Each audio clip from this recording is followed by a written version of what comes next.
China, a land of ancient history. From the Great Wall to the Terracotta Army, China's past is filled with marvels that have stood the test of time, a land of incredible economic growth. Cities like Shanghai and Beijing have transformed into bustling metropolises, showcasing China's rapid modernization and economic prowess. And now, a land with a rapidly growing military. The People's Liberation Army is expanding its capabilities at an unprecedented rate. They parade their latest tanks and missiles, showcasing their advancements in military technology to the world. They boast about their expanding navy, with new aircraft carriers and advanced warships patrolling the seas. But how strong is the Chinese military really? Are these displays of power a true reflection of their capabilities? Is it a true force to be reckoned with? Or is there something else going on beneath the surface? Are there weaknesses that are not immediately apparent? Let's lift the bonnet and take a closer look. We need to examine the quality and reliability of their equipment. We all know the stereotype cheap Chinese goods that fall apart after 5 minutes. But does this stereotype extend to their military hardware? Well, what if I told you that some of those same quality control issues might be plaguing their military hardware? What about their soldiers? Are they as well trained and disciplined as they appear? Are they truly ready for a fight? Or are they more focused on political slogans than battlefield tactics? Is their training rigorous enough to prepare them for real combat situations? Don't get me wrong, the Chinese military is nothing to sneeze at. They have a massive force and significant resources at their disposal. They've got numbers on their side, and they've been investing heavily in new technology. From drones to cyber warfare, they're pushing the envelope. But raw power is only part of the equation. Strategy, training, and morale are equally important. To understand the true nature of the Chinese dragon, we need to look beyond the smoke and mirrors. We need to see past the parades and propaganda. We need to ask the tough questions. Are they as formidable as they seem? Or are there cracks in the armor? We need to dig deeper. We need to investigate and uncover the truth behind the facade. And that's exactly what we're going to do. Buckle up, because this journey is just beginning. One of the first things that raises eyebrows when examining the Chinese military is the rampant corruption that seems to permeate every level of the organization. We're not talking about a few bad apples here. This is a systemic issue, deeply ingrained in the very fabric of the military. It goes all the way to the top, affecting the highest echelons of power. Just recently, a whole slew of high-ranking officers got the chop. Gone, vanished, disappeared. This isn't an isolated incident. And why? Corruption, my friends. It's a pervasive issue that affects not just the military, but the entire defense industry. It's not just about lining pockets either. This corruption goes right to the heart of their defense industry. Think about it. If you're a factory manager and you can bribe your way to a fat contract, are you going to use the best materials available? Or are you going to use the cheapest materials possible to maximize your profit? Are you going to cut corners on quality control? Of course you are. And that means substandard equipment for the soldiers. This lack of quality control is a real problem. It breeds distrust among the ranks. Soldiers on the front lines are left with dodgy equipment, which can be a matter of life and death. This lack of quality control is a real problem. It breeds distrust. Soldiers can't trust their equipment. Commanders can't trust their intelligence. And nobody trusts the politicians calling the shots. It's a recipe for disaster. The entire system is compromised, leading to a lack of faith in leadership and operational effectiveness. And nobody trusts the politicians calling the shots.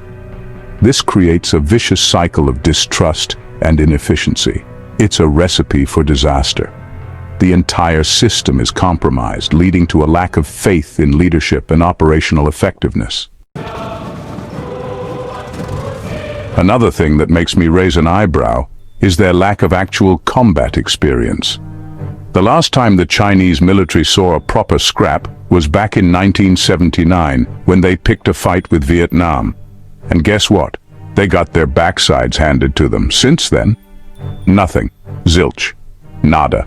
They've been all talk and no trousers, flexing their muscles, but never actually throwing a punch. You can train all you want in simulators and on parade grounds, but there's no substitute for the real thing.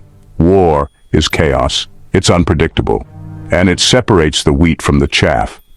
The Chinese military might have fancy new toys, but do they know how to use them in the heat of battle? Do they have the experience, the instincts, the sheer bloody mindedness to win a fight when it really matters? I'm not so sure. Now let's talk about those fancy new toys. China has been showcasing its military might with grand parades and impressive displays of advanced weaponry. China has been on a spending spree, pumping billions into their military.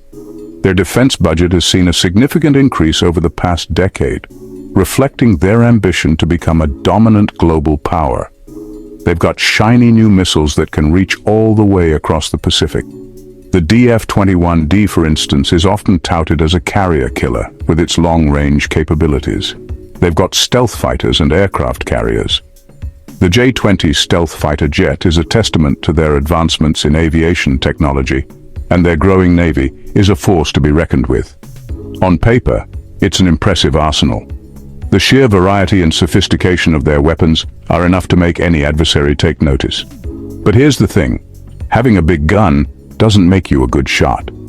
The effectiveness of a military force isn't just about the hardware, it's about the people who operate it. The Chinese military has focused so much on acquiring new hardware that they've neglected the human element. Training and experience are crucial, and this is where they might be falling short. They're like a teenager who's just passed their driving test and thinks they're Lewis Hamilton. They have the tools, but not necessarily the expertise to use them effectively. They've got the car, but they don't have the skills or the experience to handle it properly. This lack of experience could be a significant disadvantage in real combat situations. Their training is often rote and inflexible. Soldiers are drilled to follow orders without question, which can be a double-edged sword. Their soldiers are drilled to follow orders blindly, with little room for initiative or independent thought. This rigid structure can stifle creativity and quick decision-making in the heat of battle. In a real fight, against a nimble and adaptable enemy, that's a recipe for disaster. Flexibility and quick thinking are often the keys to victory, and this is where the Chinese military might find itself at a disadvantage. Section 5, the long shadow of politics. And then there's the elephant in the room, the Chinese Communist Party. The party has its fingers in every pie, and the military is no exception. Every aspect of military life, from promotions to procurement, is subject to political interference. Now, I'm not a political commentator, but I know this. When you start putting politics ahead of military effectiveness, you're asking for trouble. Soldiers should be loyal to their country, to their comrades, to the people they're sworn to protect, not to a political party. This obsession with ideology seeps into every aspect of military training. Soldiers spend hours studying communist theory, memorizing speeches, and attending political indoctrination sessions. Time that could be better spent learning how to fight, how to think critically, how to survive on the battlefield. Now, in fairness to the Chinese, they're not completely oblivious to these problems. President Xi Jinping has been shaking things up, trying to modernize the military and make it more efficient. He's been restructuring command structures, streamlining logistics, and investing in new technologies like artificial intelligence and cyber warfare. He's even trying to tackle the corruption problem, although that's a bit like trying to stop a runaway train with a feather duster. It's a good start, but it remains to be seen whether these reforms will be enough to address the deeper, systemic issues plaguing the Chinese military. It's like taking an old Morris Marina, slapping on a fresh coat of paint, and sticking a spoiler on the back. It might look a bit sportier, but it's still a Morris Marina underneath. But here's the thing that really makes people nervous. China's growing global ambitions. They're building bases in far-flung corners of the world. They're asserting their claims in the South China Sea.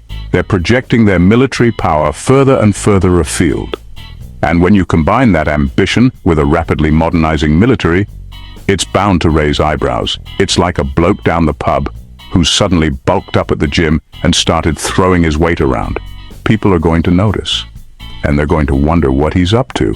The big question is, are these ambitions backed up by real military might, or is China all bark and no bite?